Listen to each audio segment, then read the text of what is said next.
June 1944. The Allies have landed in Normandy, a massive victory. But just weeks after D-Day, the advance stalls. The problem, a unique feature of the French countryside called bocage. These weren't just bushes. They were ancient, tangled walls of earth, roots, and shrubs, some taller than a tank. For the American armored divisions pushing inland, this landscape turned every field into a death trap. Imagine you're in a Sherman tank. To cross from one field to the next, you have to drive up and over these massive hedgerows.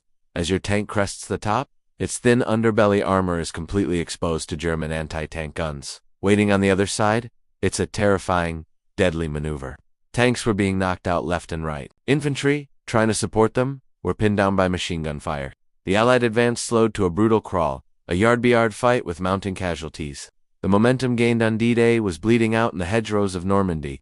High Command was struggling for a solution, but the answer didn't come from a general or a team of engineers back home. It came from a 25-year-old sergeant on the front lines, a tanker who was tired of watching his friends die. His name was Curtis G. Cullen III. Cullen was part of the 2nd Armored Division. Day after day, he saw the same fatal flaw in their tactics. He realized they weren't just fighting the Germans. They were fighting the land itself. His breakthrough idea was simple but revolutionary. Instead of going over the hedgerows, why not go through them? He didn't ask for permission. He just got to work. Cullen and his crew scavenged steel beams from the massive, spiky German beach obstacles left on the invasion beach. This is the same ones designed to stop Allied landing craft. They cut and welded these heavy steel beams into 4 sharp prongs, creating a massive, tusk-like attachment for the front of a Sherman tank.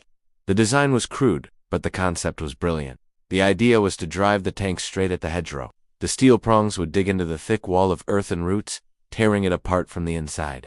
The tank could then power its way through the gap, keeping its hull level and its armor facing the enemy. No more exposing its vulnerable belly. The tank would stay stable, its machine guns firing, and infantry could follow right behind in the newly created path. They called their creation the hedgerow cutter. Cullen's tank was the first to try it, and the result was stunning. It worked. The tank didn't climb, it plowed. It punched a clean hole right through an obstacle that had seemed impenetrable just moments before. For the first time, an American tank moved through the bocage with speed and relative safety. The innovation spread like wildfire. Other tank crews saw what Cullen had done and immediately started building their own versions. They used any scrap metal they could find. Word quickly traveled up the chain of command. General Omar Bradley, the commander of the U.S. First Army, heard about this field modification and came to see it for himself. He was so impressed that he ordered it into mass production on the spot. Engineers rushed to standardize Cullen's design, and soon, workshops behind the lines were churning out what became officially known as the Rhino modification. Hundreds of Sherman and Stuart tanks were fitted with these powerful steel tusks, just in time for Operation Cobra. This was the massive Allied offensive planned for late July, designed to finally break out of the Normandy pocket. When the attack launched, the German defenders were in for a shock. Instead of seeing American tanks getting stuck on hedgerows, they saw hundreds of Rhino tanks tearing through them, advancing relentlessly. The German lines, which had held for weeks, were shattered. The breakout was a massive success, and Allied forces began their rapid advance across France, a turning point in the war on the Western Front. Sergeant Curtis Cullen's simple, unauthorized idea had a strategic impact. It saved countless lives, both in the tanks and among the infantry who followed them.